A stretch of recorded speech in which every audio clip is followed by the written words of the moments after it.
नमस्कार दोस्तों, मैं मोहन लाल स्वागत करता हूं आपका हमारे YouTube चैनल जीत मास्टर स्टडी पर। आज हम प्रायद्वीपीय फटार से संबंधित अति महत्वपूर्ण प्रश्नों को देखेंगे। साथ ही में उन प्रश्नों की एक विस्तृत व्याख्या का भी अध्ययन करेंगे। इससे संबंधित मैंने एक वीडियो पहले से ही अपलोड कर दिया है। उसी श्रृंखला का आज दूसरा वीडियो आपके सामने लेकर आया हूँ।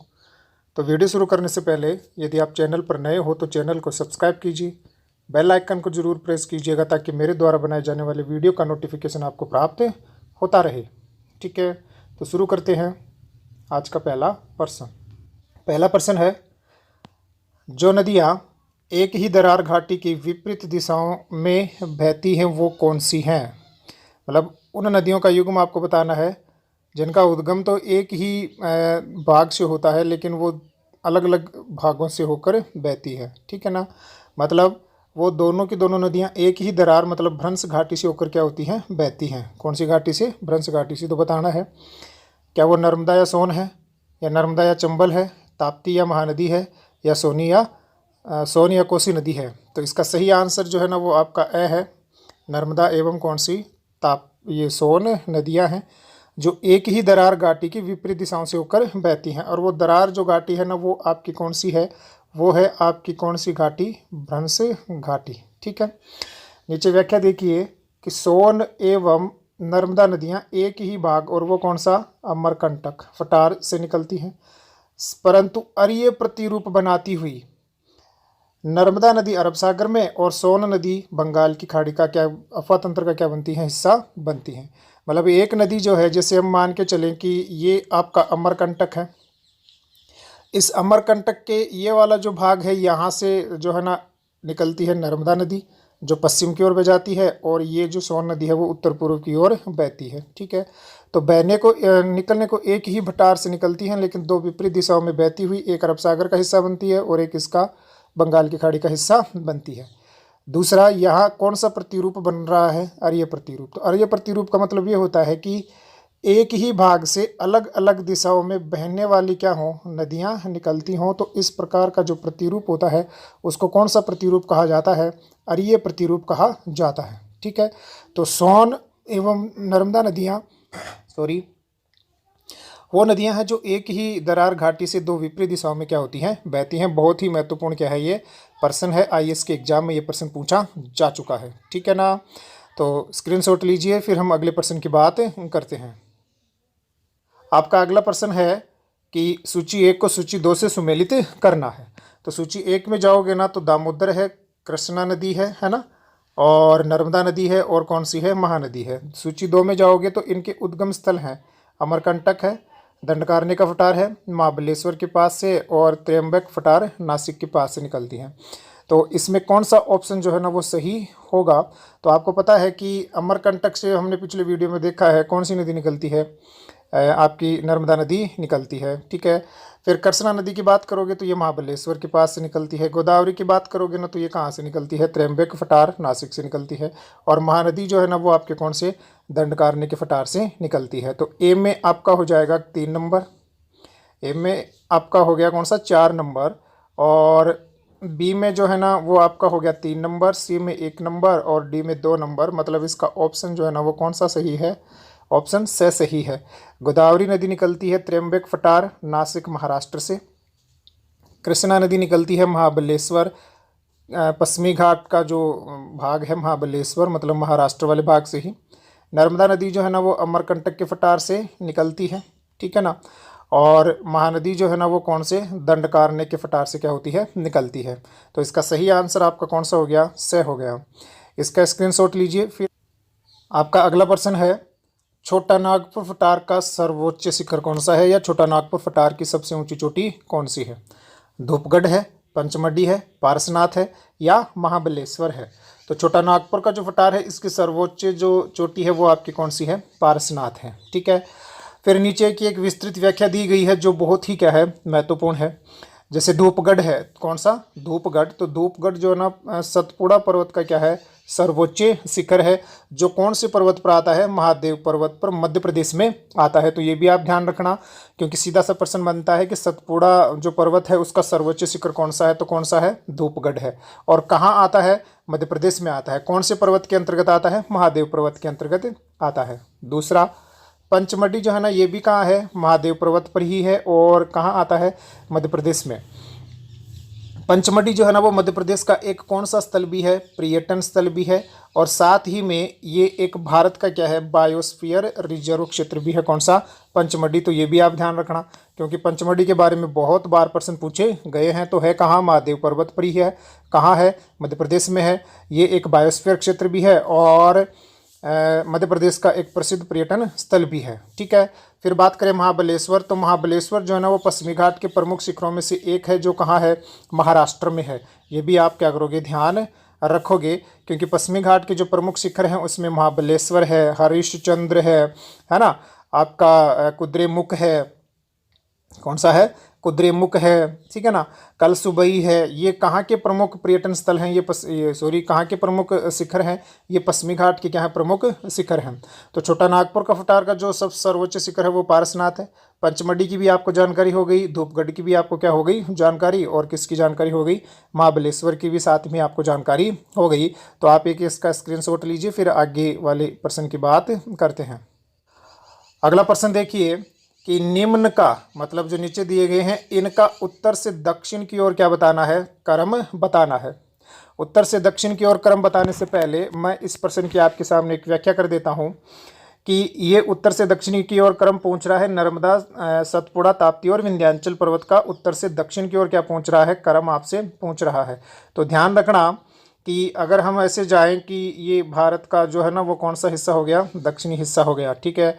तो सबसे पहले जो आपका पर्वत आता है जो राजस्थान के चित्तौड़गढ़ और गुजरात के जोबत से शुरू होकर भारनेर, विंध्याचल, कैमूर और पारसनाथ की पहाड़ियों के रूप में फैला हुआ है, वो है आपका कौन सा पर्वत? विंध्याचल। मतलब सबसे उत्तर में कौन आया? विंध्याचल। ठीक है। फिर जो अमरकंटक का जो फटार है, उस अमरकंटक के फटार से निकलने वाली जो नदी है ना वो बहती है कौन सी? नर्मदा नदी। तो दूसरे नंबर पर आपकी कौन सी नदी आ जाएगी? नर्मदा। नर्मदा के दक्षिण में आपका कौन सा पर्वत है? सतपुड़ा। सतपुड़ा के दक्षिण से होकर बहती है कौन सी नदी? ताप्ती नदी। और ताप्ती नदियों के दक्षिण में आपका कौन सा वाला भाग आ जाता है? अजंता की पहाड़ियाँ आ जाती हैं। कहने का मतलब क्या हो गया? कहने का मतलब ये हो गया कि सबसे पहले तो इस प्रकार से उत्तर में आएगा आपका कौन? विंध्याचल। विंध्याचल के दक्षिण से बहती है कौन सी नदी? नर्मदा। नर्मदा के दक्षिण में है कौन सा? सतपुड़ा पर्वत। सतपुड़ा के दक्षिण से होकर बहती है कौन सी? तापी नदी। और तापी नदी के दक्षिण में महाराष्ट्र वाले भाग में आती है कौन सी? अजंता की पहाड़ियाँ। तो ये जो पहला वाला जो भाग है ना ये आपका विंध्याचल है। दूसरा जो है ना वो आपकी कौन सी? नर्मदा है। तीसरा जो है ना वो आपका कौन सा पर्वत? सतपुड़ा। चौथी जो नदी है वो आपकी कौन सी? तापी। और ये आपकी कौन सी पहाड़ियाँ हैं? अजंता की पहाड़ियाँ हैं। तो इनमें से आपका क्रम जो है ना वो कौन सा बनता है? सबसे पहले विंध्याचल, फिर नर्मदा, फिर सतपुड़ा, फिर कौन सी है? तापी नदी है। तो सबसे पहले लास्ट का जो ऑप्शन है ना, विंध्याचल, नर्मदा, सतपुड़ा और कौन सा? तापी जो नदियाँ हैं, ये इनका उत्तर से क्या हो जाएगा? दक्षिण की ओर क्रम हो जाएगा। यहाँ ये भी प्रश्न बन सकता है कि वो कौन सी नदी है जो विंध्याचल और सतपुड़ा के मध्य से होकर बहती है? तो कौन सी है? नर्मदा है। फिर प्रश्न ये भी बन सकता है वो कौन सा पर्वत है जो नर्मदा और तापी नदियों के मध्य में है? तो कौन सा हो जाएगा आपका? सतपुड़ा हो जाएगा। ठीक है ना। तो बहुत ही क्या है ये महत्वपूर्ण प्रश्न है। कौन सा? चौथे नंबर का। स्क्रीनशॉट लीजिए, फिर अगले प्रश्न की बात करते हैं। आपका अगला प्रश्न देखिए कि निम्नलिखित युग्मों में से सही युग्म का चयन कीजिए। तो एक तरफ पहाड़ियाँ दे रखी हैं और दूसरी तरफ पहाड़ियों के क्षेत्र दे रखे हैं। पहली जो पहाड़ी है वो कार्डामम की पहाड़ी है, दूसरी जो है ना वो कैमूर की, तीसरी जो है ना महादेव, चौथी है कौन सी? मिकिर की पहाड़ियाँ हैं। क्षेत्र जो दे रखे हैं वो कोरोमंडल तट है, कोंकण तट है, मध्य भारत है और कौन सा है? पूर्वी भारत है। तो इनमें से आपको सही सुमेल का क्या करना है? सही युग्म का चयन करना है। तो कार्डामम की जो पहाड़ियाँ हैं ना वो कहाँ नहीं आती? कोरोमंडल तट पर नहीं आती, तो गलत है। कैमूर की जो पहाड़ियाँ हैं वो भी कोंकण तट पर नहीं है, तो ये भी क्या है? गलत है। महादेव की पहाड़ियाँ मध्य भारत में आती हैं क्योंकि सतपुड़ा का हिस्सा है। मिक्किर की पहाड़ियाँ जो है ना ये पूर्वोत्तर भारत में आती हैं क्योंकि ये शिलोंग का क्या है? शिलोंग का जो फटार है, मतलब असम और मेघालय वाले जो भाग वहाँ आती है कौन सी पहाड़ियाँ? मिक्किर की पहाड़ियाँ। तो ये 2 ऑप्शन आपके क्या हो गए, सही हो गए, 3 और 4। तो इसका जो सही आंसर है वो कौन सा है, से। कौन सा है, से सही आपका आंसर है। ठीक है ना। आगे आप इसका स्क्रीनशॉट लीजिए, फिर आगे इसकी एक व्याख्या करते हैं।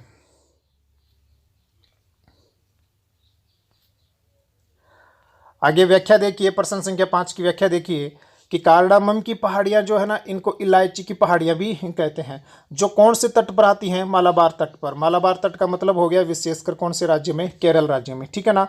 तो कार्डामम की पहाड़ियाँ जो है ना वो कोरोमंडल तट पर नहीं है, कौन से तट पर है, मालाबार तट पर है, विशेषकर कौन से राज्य में, केरल राज्य में। यद्यपि आप ये जरूर ध्यान रख लेना कि कार्डामम की जो पहाड़ियाँ हैं ना वो केरल तमिलनाडु दोनों राज्यों में आती हैं, लेकिन विशेषकर कौन से राज्य में आ रही हैं, केरल राज्य में। कौन से तट पर, मालाबार तट पर। फिर दूसरा पर्वत मतलब पहाड़ियाँ हैं कौन सी, कैमूर की पहाड़ियाँ।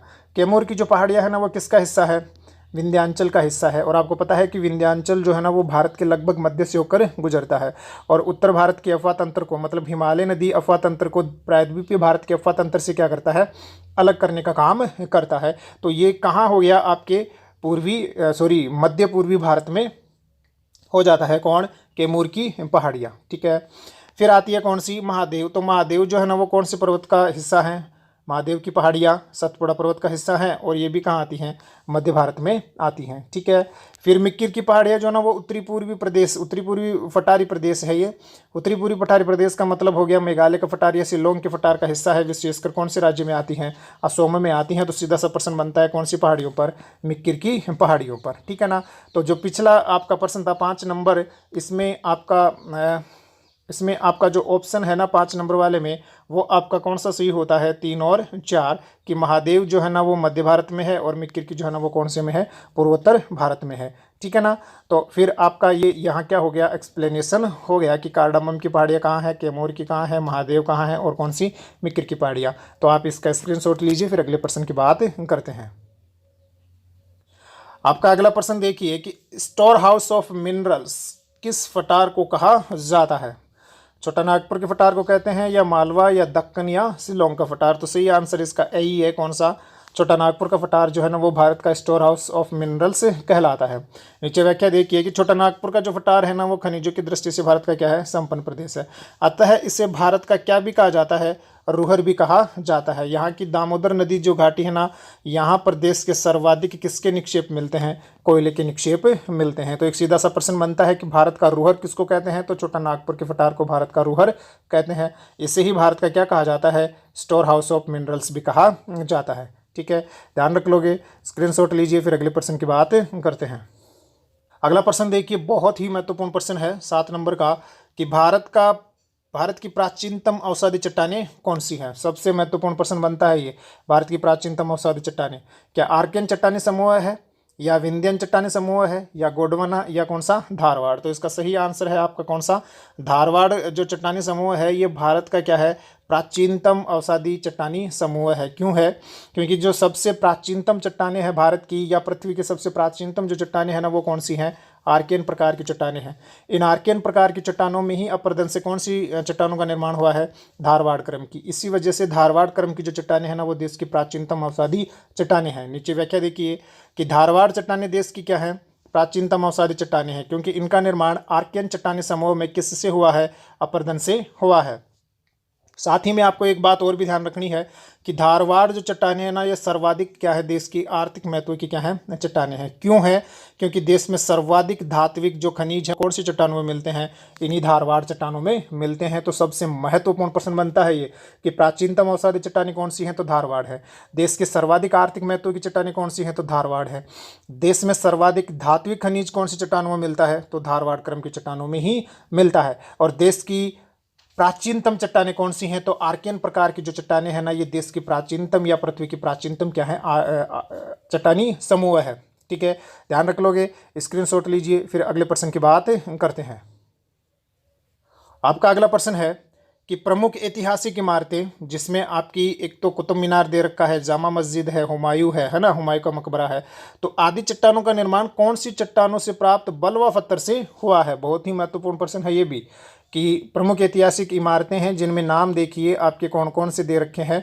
आपका कुतुब मीनार दे रखा है, जामा मस्जिद है, हुमायूं का मकबरा है। इनका निर्माण कौन सी चट्टानी समूह से प्राप्त बलुआ पत्थर से हुआ है? तो ध्यान रख लेना, सीधा सा आंसर है इसका कौन सा, विंध्यन चट्टानी समूह से प्राप्त जो बलुआ पत्थर है से किसका निर्माण किया गया है? देश की इन ऐतिहासिक इमारतों का निर्माण किया गया है। व्याख्या देखिए, विंध्यन चट्टानी समूह का निर्माण जो है ना वो आर्कियन, धारवाड़ और कुडप्पा चट्टानी समूह के बाद में हुआ। मतलब यहाँ प्रश्न कालक्रम के ऊपर भी बन सकता है कि देश की प्राचीनतम चट्टानें कौन सी हैं, तो धारवाड़ है। दूसरे नंबर पर जिन चट्टानों का निर्माण देश की प्राचीनतम चट्टानें हैं कौन सी, आर्कियन। आर्कियन के बाद में जिन चट्टानों का निर्माण हुआ वो कौन सी, धारवाड़। धारवाड़ के बाद में कौन सी चट्टानों का हुआ, कुडप्पा। कुडप्पा के बाद में कौन सी चट्टानों का हुआ था, विंध्यन चट्टानों का हुआ था। और इन्हीं विंध्यन चट्टानों में जो है ना वो क्या मिलता है, आपका बलुआ पत्थर मिलता है। ठीक है, फिर दूसरा एक्सप्लेनेशन देखिए कि विंध्यन चट्टानी समूह में भवन निर्माण पत्थर, कौन सा, भवन निर्माण पत्थर, जिसमें आपका चूना पत्थर है और कौन सा है, बलुआ पत्थर है, के क्या पाए जाते हैं, सर्वाधिक भंडार पाए जाते हैं। ये भी एक आपका प्रश्न बनता है कि सर्वाधिक चूना पत्थर एवं बलुआ पत्थर कौन सी चट्टानी समूह में मिलता है, तो कौन सी में मिलता है, विंध्यन चट्टानी समूह में ही मिलता है। और यहीं से प्राप्त बलुआ पत्थर का प्रयोग देश की अनेक ऐतिहासिक इमारतों के बनाने में किया गया था। ठीक है ना, तो बहुत ही क्या है ये महत्वपूर्ण प्रश्न है, आप इसका स्क्रीनशॉट लीजिए। इसका सही आंसर आपका विंध्यन चट्टानी समूह है। देश की पहली जो चट्टानें हैं प्राचीन तब वो आर्कियन, उसके बाद की धारवाड़, उसके बाद में कुडप्पा, कुडप्पा के बाद में कौन सी, विंध्याचल। किसके लिए प्रसिद्ध है, भवन निर्माण पत्थर के लिए। कौन सा, चूना पत्थर और बलुआ पत्थर के यहाँ क्या पाए जाते हैं, सर्वाधिक भंडार पाए जाते हैं। ठीक है ना, स्क्रीनशॉट लो। अगले प्रश्न की बात करते हैं। अगला प्रश्न देखिए कि देश में सर्वाधिक कोयले के भंडार, देश में सर्वाधिक कोयले के भंडार कौन से चट्टानी समूह में पाए जाते हैं? तो ये भी बहुत ही क्या है महत्वपूर्ण प्रश्न है। ठीक है ना, कि देश में सर्वाधिक कोयले के भंडार, तो देश में सर्वाधिक जो कोयला है ना वो कौन सी चट्टानों में मिलता है, गोंडवानालैंड की चट्टानों में मिलता है। कौन सी चट्टानों में, गोंडवानालैंड की चट्टानों में देश के सर्वाधिक कोयले के क्या मिलते हैं, भंडार मिलते हैं। ठीक है ना, पिछले वीडियो में हमने आपको क्या बताया कि आर्कियन प्रकार की चट्टानें आई, सबसे पहले उनका निर्माण हुआ, फिर धारवाड़ की हुआ, फिर कुडप्पा हुआ, फिर विंध्यन हुआ, फिर कौन सा हो जाता है आपका, गोंडवानालैंड की चट्टानें हो जाती हैं। और ये गोंडवानालैंड की चट्टानें हैं, इन्हीं में कोयले के क्या मिलते हैं, सर्वाधिक निक्षेप मिलते हैं। ठीक है, व्याख्या देखिए इसकी कि देश में पाए जाने वाले कुल कोयले का 98% जो कोयला है ना वो कौन सी चट्टानों में मिलता है, गोंडवानालैंड की चट्टानों में ही मिलता है।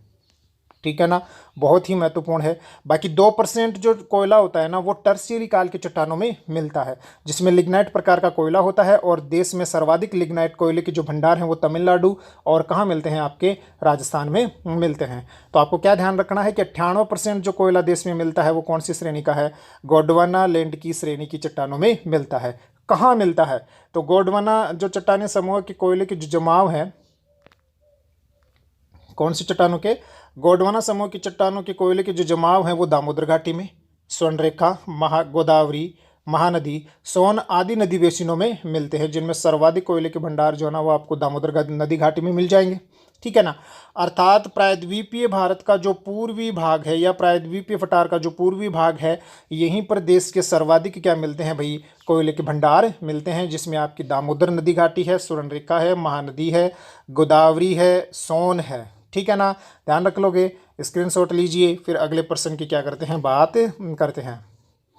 आपका अगला प्रश्न है, वह कौन सा पठार है जो अरावली एवं विंध्याचल श्रेणियों के मध्य फैला हुआ है? बहुत ही क्या है महत्वपूर्ण प्रश्न है। कौन सा पठार है जो कहाँ फैला हुआ है, अरावली और विंध्याचल। तो इसका सीधा सा आंसर हो गया कौन सा, मालवा का पठार। ठीक है ना, क्योंकि मालवा का जो पठार है वो, व्याख्या देखिए आप कि अरावली एवं विंध्याचल श्रेणियों के मध्य फैला हुआ है कौन सा, मालवा का पठार। जो प्रायद्वीपीय पठार का क्या है, हिस्सा है। किसका हिस्सा है ये प्रायद्वीपीय पठार का क्या है, हिस्सा है। जरूर ध्यान रख लेना। ठीक है, इसका ढाल जो है ना वो उत्तर पूर्व की ओर है, किसका, मालवा के पठार का। अतः यहाँ से निकलने वाली जो नदियाँ हैं तो कौन सी हैं, चंबल है, केन है, बेतवा है, काली सिंध है, आदि नदियाँ प्रायद्वीपीय अफातंत्र का हिस्सा नहीं बनकर गंगा नदी या हिमालय नदी अफातंत्र का क्या बनती हैं, हिस्सा बनती हैं। ये प्रश्न पूछा जा चुका है। तो आप ध्यान रखना कि अरावली और विंध्याचल के मध्य जो श्रेणी फैली हुई है वो आपकी कौन सी है, मालवा का पठार। मालवा का पठार जो है ना प्रायद्वीपीय पठार का हिस्सा है, परंतु यहाँ से निकलने वाली जो नदियाँ हैं ना वो प्रायद्वीपीय अफातंत्र का हिस्सा नहीं बनती। किसका बन जाती हैं, गंगा नदी अफातंत्र या हिमालय नदी अफातंत्र का हिस्सा बन जाती हैं, क्योंकि इसका ढाल कौन सी ओर है, इसका ढाल उत्तर पूर्व की ओर है। ठीक है ना, ध्यान रख लोगे। आज के लिए इतना ही, धन्यवाद। वीडियो को ज़्यादा से ज़्यादा लाइक एवं शेयर कीजिए और अगर आप चैनल पर नए हो तो चैनल को सब्सक्राइब करना ना भूलें। धन्यवाद।